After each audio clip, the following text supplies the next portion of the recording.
마태복음 5장 3절입니다. 우리 찾으셨으면 우리 다 같이 한 목소리로 우리 두 번 합독하도록 하겠습니다. 심령이 가난한 자는 복이 있나니 천국이 그들의 것이며. 한 번 더 읽겠습니다. 심령이 가난한 자는 복이 있나니 천국이 그들의. 우리가 오늘부터 한 몇 주 동안은요, 예수님이 말씀하시는 복에 관해서 우리가 같이 한번 살펴보려고 하는데요. 예수님 당시에는 헬라 문화권의 어떤 영향을 많이 받았거든요. 그러니까 세상을 지배하는 것은 로마였지만 문화의 영향은 헬라 문화권 속에서 많은 영향을 받았을 때입니다. 그래서 헬라 문화권에서는요, 복은요, 여러 복을 주는 신들에 의해서 얻어지는 것이라고 생각을 했어요. 그래서 그들이 복이라고 생각했던 것들은 대표적으로 이런 것들이 있었어요. 훌륭한, 뛰어난 자녀가 있고, 또 물질이 많고, 또 지혜가 충만한 것, 지혜가 뛰어난 것, 학식이 뛰어난 것. 그 당시 사람들은 그것을 복이라고 여겼습니다. 그래서 그들은 지혜가 뛰어난 사람은 지혜의 신이 지혜를 줘서 지혜가 뛰어나다고 생각을 했고요. 물질이 많은 부자들은요, 풍요의 신이 도와줘서 복을 줘서 부자가 된 거라고 그들은 생각을 했었습니다. 그런데 유대인들은요, 그들이 복이라고 여겼던 것은 헬라 문화권에서 복이라고 여겼던 것과는 약간 관점이 달랐어요. 그것은 구약으로부터 거슬러 올라가서 우리가 생각해 볼 수 있는데요. 우리가 복에 관한 어떤 구절이 대표적인 게 시편 1편입니다. 시편 1편 1절에서 3절을 제가 한번 읽어드리면요. 복 있는 사람은 악인들의 꾀를 따르지 아니하며 죄인들의 길에 서지 아니하며 오만한 자들의 자리에 앉지 아니하고 오직 여호와의 율법을 즐거워하여 그의 율법을 주야로 묵상하는도다. 그는 시냇가에 심은 나무가 철을 따라 열매를 맺으며 그 잎사귀가 마르지 아니한 같으니 그가 하는 모든 일이 다 형통하리로다. 유대인들은요, 그들이 생각했던 복은요, 하나님이 주시는 어떤 우리의 내적인 평안함과 또 의로움, 죄사함, 경건함 등이 하나님의 말씀이었던 율법, 그 토라를 통해서 내게 주어진다라는 복의 개념을 갖고 있었어요. 그래서 그들은요, 그 복을 얻기 위해서 하나님의 말씀에 매달리기 시작했습니다. 그러다가 그들이 이스라엘의 오랜 역사 속에서, 여러분 그 신약 성경과 구약 성경 사이, 그러니까 신약과 구약 사이에는요, 중간기라고 그러고 암흑기라고도 하는데 약 400년의 세월이 있거든요. 그런데 이 암흑기 속에서 이스라엘은요, 주변 국가로부터 많은 침략을 당했고요. 온갖 고초를 당했습니다. 그러다 보니까 그들이 생각했던 그 복의 개념이 점차적으로 변해가기 시작했어요. 어느 순간 그들은요, 말씀을 지키고 그렇게 사는 것만이 참된 복이라고 생각했습니다. 여러분 얼핏 보면 아무 문제가 없는 것 같죠? 아니 말씀을 지키고 사는 게 그게 왜 문제가 돼? 그런데 뭐가 문제냐면요, 그들은요, 말씀을 지키고 살아야만 구원도 얻고 천국도 얻고 복도 얻을 수 있다고 생각했다는 거예요. 뭐가 문제입니까? 그러니까 그들에게 있어서 복이 조건이 된 거예요. 이것은요, 예수님 당시에 바리새인들의 율법주의가 됐고요, 유대인들이 갖고 있는 복의 조건이었다는 거예요. 그러니까 이 미묘한 차이가 뭐냐면, 그들은 그 말씀대로 살아야지만 하나님의 복을 주는, 그래서 그들은 복 받기 위해서 말씀을 진짜 너무나도 철저하게 지키려고 했다라는 거예요. 근데 그것이 하나님 말씀대로 사는 것이 여러분 잘못된 건 아니잖아요. 그런데 뭐가 문제냐면 그것만 해야만 어떤 한정되었다라는 것이죠. 그리고 거기에서 점점 그거 형식적인 얽매이기 시작했다라는 거예요. 그래서 율법주의가 나온 거예요. 그런데 오늘 본문에 나오는 복은요, 이렇게 하면 복을 받는다라는 그런 조건이 아니다라는 거예요. 야, 너희들 이렇게 해야만 복 받는다, 이게 아니다라는 것입니다. 조건부가 아니다라는 거예요. 예수님은요, 지금 산상수훈에서 12제자를 선택하시고 그 제자들을 불러 모으신 다음에 그들에게 지금 선포를 하신 것입니다. 야, 너희들 이렇게 살아야 복 받는다가 아니다라는 거예요. 본문을 원문대로 보면 그 복이는요, 마카리오라고 해요, 복은. 그래서 마카리오 이렇게 시작됩니다. 복이 있나니 이런 뜻이거든요. 그래서 그 오늘 본문 그 마태복음 5장 3절을요. 그 원문 그대로 직역을 해드리면 이렇게 됩니다. 복이 있다. 그 영이 가난한 사람들은. 왜냐하면 천국이 그들의 것이기 때문이다. 복이 있다. 그 영이 가난한 사람들은. 왜냐하면 천국이 그들의 것이기 때문이다. 여기서 예수님은요. 뭐뭐 해라 이렇게 말씀하시지도 않고 있어요. 아마 예수님의 이 선포하심을 들은 제자들은요. 자신들이 복을 받았다는 것과 그 이유에 대해서 이해할 수 없어서 당황했을 것 같아요. 여러분들은 이 지금 심령이 가난한 자는 복이 있느니 천국이 그들의 것이며라는 말이 여러분들은 아무 부담 없이 그냥 그렇구나 아멘 맞아 심령이 가난해도 이런 생각이 드십니까? 사실은 우리가 평소 갖고 있던 우리가 복에 관한 그 기준에서 보면 참 이해 안 가는 것이죠. 왜냐하면 우리가 생각하는 복은 어떻습니까? 나에게 갖고 있지 않은 것이 나에게 채워질 때 우리는 그것을 복이라고 얘기를 하잖아요, 여러분. 내가 갖고 있지 않는 것을 내가 얻어야 복인데 가난하다는 건 무엇입니까? 내게 있는 것이 내게 없다는 것이잖아요. 그러니까 지금 우리가 갖고 있는 복의 개념도 어떻게 보면 우리는 예수님 이 당시에 헬라 문화권 사람들이 갖고 있던 복의 개념과 유사하다는 것이죠.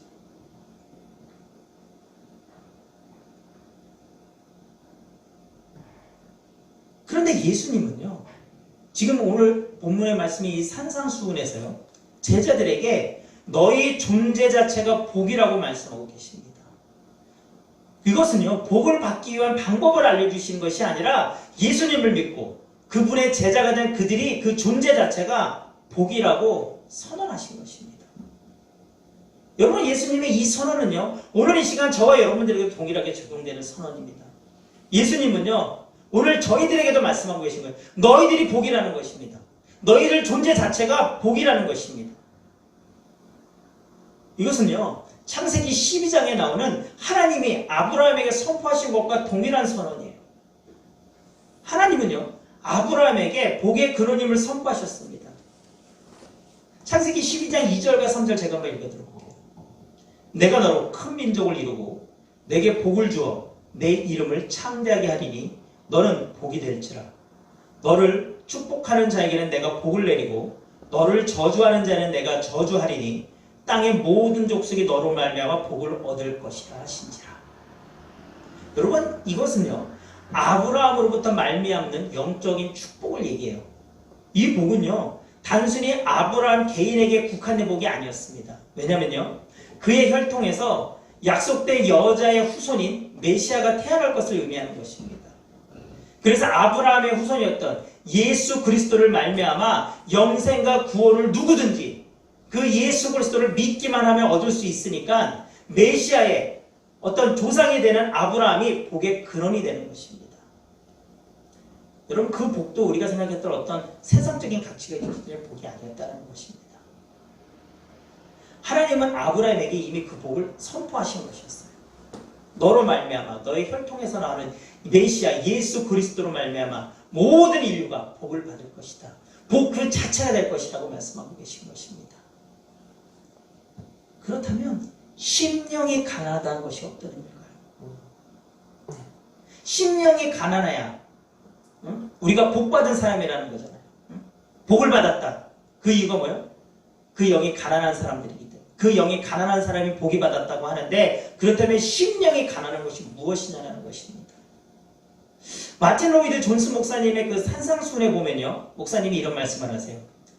이것이 팔복의 첫머리에 나오는 것은 심령이 가난해지지 않고서는 천국에 들어갈 수 없기 때문이며 이 복이 모든 복의 열쇠가 된다. 이렇게 말씀하시고 계시거든요. 심령이 가난하다는 것은요. 영의 문제를 얘기합니다. 이것은요.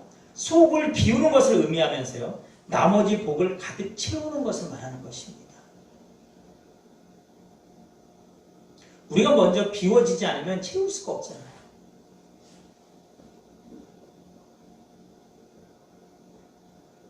우리 영이 가난할 때 하나님의 영이 우리 안에 채워지십니다. 여러분 비워야 채워집니다. 여러분 우리 쉽게 한번 생각해 보세요. 내가 물병에 지금 약수터에 가서 그 물통에 내가 물을 받으려고 합니다. 그런데 내가 그 가져간 물통에 물이 가득 채워갖고 있어요. 그러면 약수물을 받아갖고 올 수가 있습니까? 없잖아요. 똑같은 의미입니다.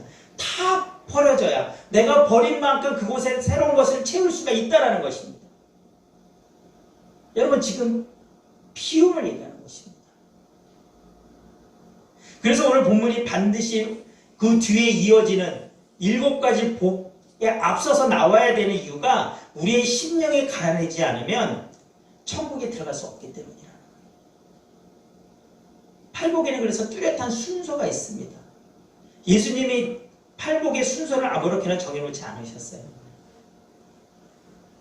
오늘 본문에서 예수님이 가난함을 얘기하고 있습니다. 그런데 그 가난함을 얘기하시는 배경이 되는 중요한 구절이 있어요. 바로 이사야서입니다. 이사야 선지자는요, 심령의 가난함을 이렇게 얘기해서 이걸 한번 같이 찾아볼까요? 구약성경 1042페이지입니다. 이사야서 61장 1절입니다. 이사야서 61장 1절 구약성경 1042 1042페이지입니다.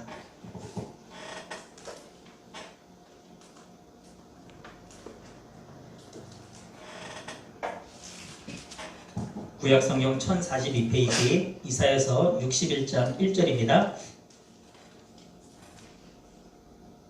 우리 같이 한번 한 목소리로 합독하겠습니다.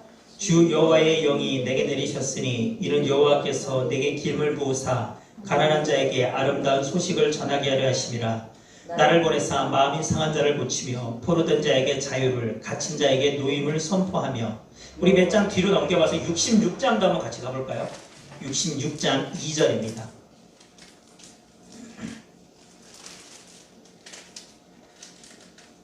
66장 2절 우리 같이 한번 읽도록 하겠습니다. 나 여호와가 말하노라. 내 손이 이 모든 것을 지었으므로 그들이 생겼느니라. 무릇 마음이 가난하고 심령에 통회하며 내 말을 듣고 떠는 자 곧 그 사람은 내가 돌보려니. 여러분 이사야 선지자 때는요, 이스라엘 백성들이요, 지금 오늘 본문의 배경, 이 이사야서의 배경은요, 바벨론의 포로로 끌려가 있는 상태입니다. 나라가 강대국 바벨론에 의해서 처참하게 짓밟혔습니다. 자신들은요, 지금 강제로 타국에 끌려와서 자유를 억압당한 채 핍박받으면서 노동을 하며 살고 있습니다. 여러분, 그 어떤 것 하나도 마음대로 할 수 없는 상태라는 거예요. 여러분, 이 시대의 포로는요,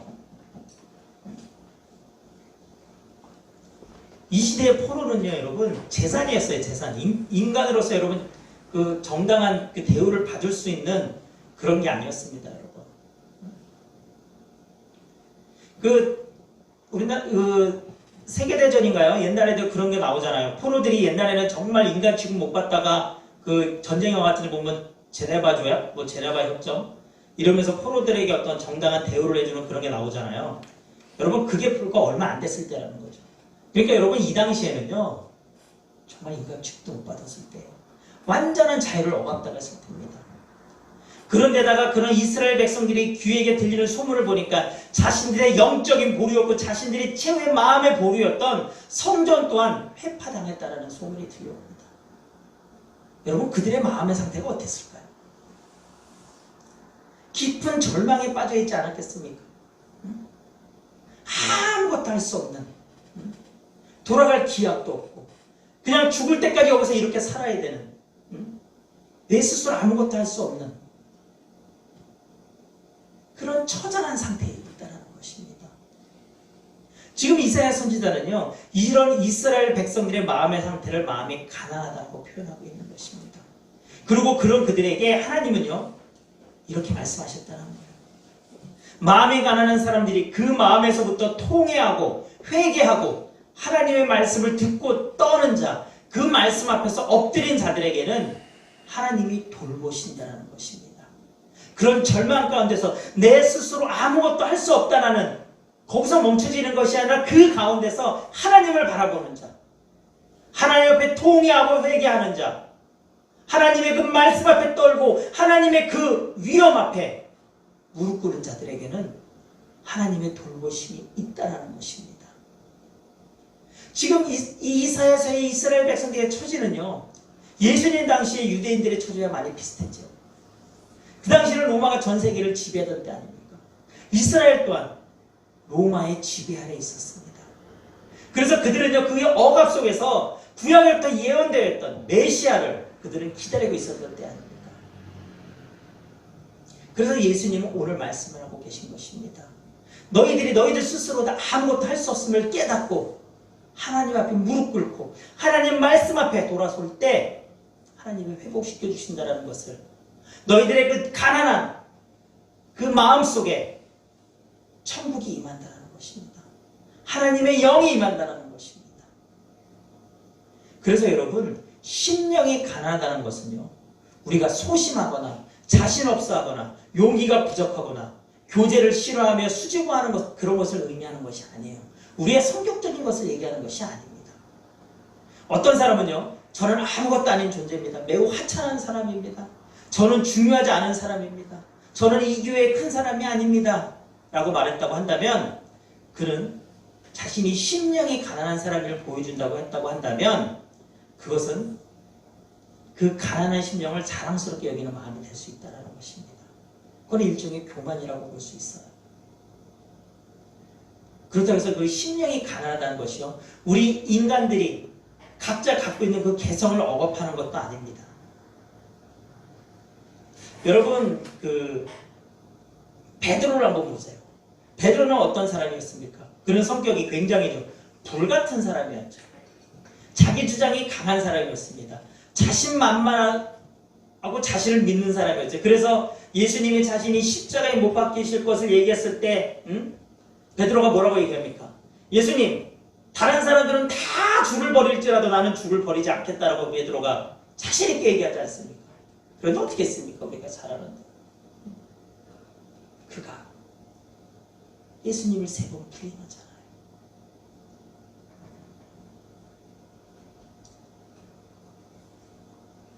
예수님이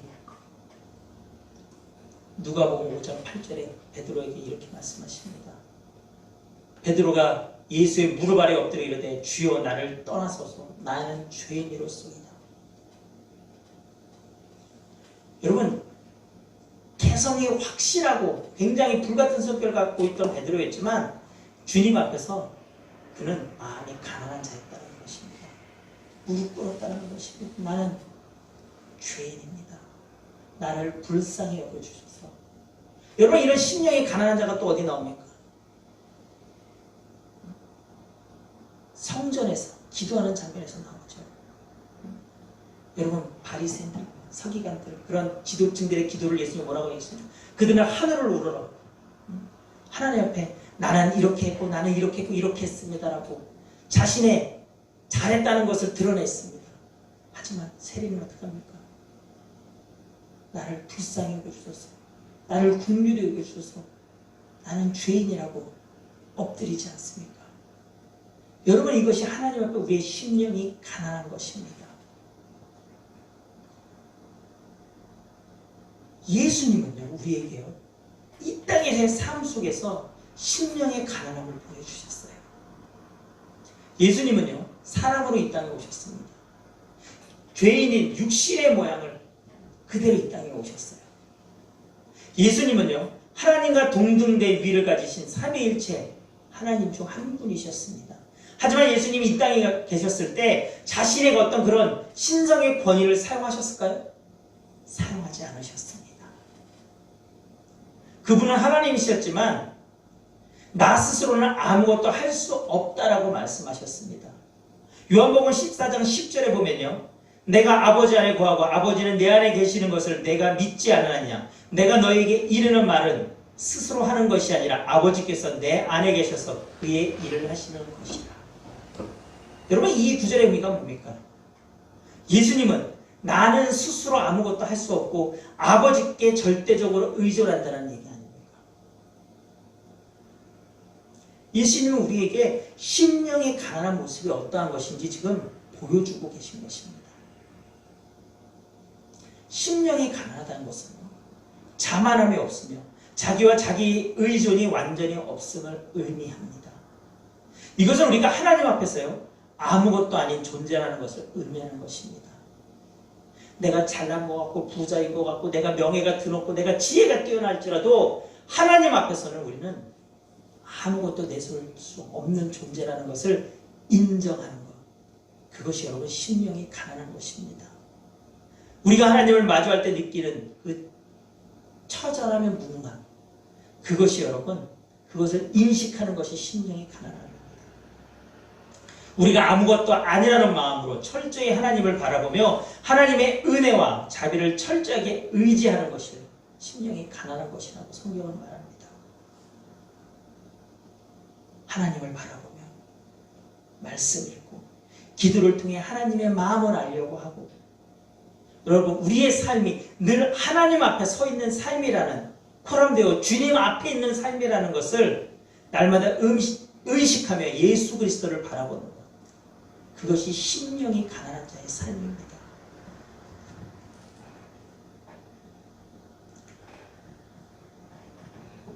그런 삶, 그런 심령이 가난함을 나타내는 자가 복이 있다는 것입니다. 예수님은 저와 여러분들에게 말씀하세요. 너희들은 복되다. 너희들은 복이다. 너희들은 이미 심령이 가난하다는 것입니다. 여러분 성경에서 말하는 복과 세상에서 말하는 복이 그 출발점부터가 달라요. 세상 사람들은 복이라는 것을 현실적이고 눈에 보이는 것을 실질적인 것만을 찾습니다. 그래서 여러분 우리가 어떤 분이 이렇게 설명을 하시더라고요. 우리가 행복이라고 하는 영어 단어를 보면 해피니스라고 그러잖아요. 해피니스요. 그런데 이 해피니스의 어원이 어디로부터 온 거냐면요. 해피가 아니라 해펀이에요. 해펀. 그러니까 우연히 뭐뭐하다 해서 어원이 온 것입니다. 그러니까 이거는 행운을 잡는 것, 내가 갖고 있지 않는 것을 내가 진짜 운이 좋아서 얻게 된 것, 그것이 행복이라는 것의 어원이라는 것입니다. 그런데 여러분 성경에서 말하는 복은 영어로 뭔지 아세요? 블레시드입니다. 그래서 우리가 God blessed you 이렇잖아요. 하나님의 축복이 너에게 임하기를 원한다고 얘기하지 않습니까? 근데 여러분 이 블레시드는요, 이 축복이라는 블레시드는 어원이 어디에서 왔냐면요, 블리드라는 피를 흘리다라는 단어에서 왔어요. 예수 그리스도의 보혈의 은혜로 우리가 죄사함을 받는 것이 우리에게 복이라는 것입니다. 심령이 가난하면 가난할수록요, 하나님 앞에 나는 아무것도 아니라는 마음이 생깁니다. 예수님으로부터 제자들이 보냄을 받았어요. 그래서 그들은요 각지에 흩어져서요 귀신을 쫓아내고 말씀을 전하기 시작했습니다. 그들에게 놀라운 능력이 임했습니다. 그런데 그들이요 자신들이 놀라운 능력을 행했지만 자신들이 아무것도 아니다라는 것을 깨달았을 때 그들이 예수님에게 어떻게 고백하는지 아십니까? 예수님, 우리에게 믿음을 더하소서라고 고백해요. 예수님, 우리에게 믿음을 더하소서. 여러분, 이 제자들의 믿음을 더하게 해달라는 그 고백이 오늘 저와 여러분의 고백이어야 됩니다. 예수님, 우리에게 믿음을 더하여 주시옵소서. 여러분, 이런 고백을 해야 합니다. 예수님을 바라보면 바라볼수록 우리는 내 자신이 무력하다는 것을 깨닫게 됩니다. 내 시선이 예수님에서 자꾸 멀어지고 세상을 향해 가면 갈수록 우리는 자신감이 점점 충만해진다는 거예요. 내가 다 한다는 생각이 듭니다. 그런데 여러분, 내 시선이 예수님과 시선을 맞추고 있으면 예수님의 은혜로, 예수님이 함께 하셨으니까 내가 가능했지라는 고백이 됩니다. 그리고 주여 내게 믿음을 더하주소서라는 고백이 나오게 됩니다. 여러분, 그 고백이 이 시간 저와 여러분의 고백이 되길 원합니다. 그것을 통해서 우리 심령이 더욱더 가난해지는 그 은혜가 이 시간 있기를 주님의 이름으로 축원합니다. 우리 찬양하고 우리 그것을 같이 기도하도록 하겠습니다.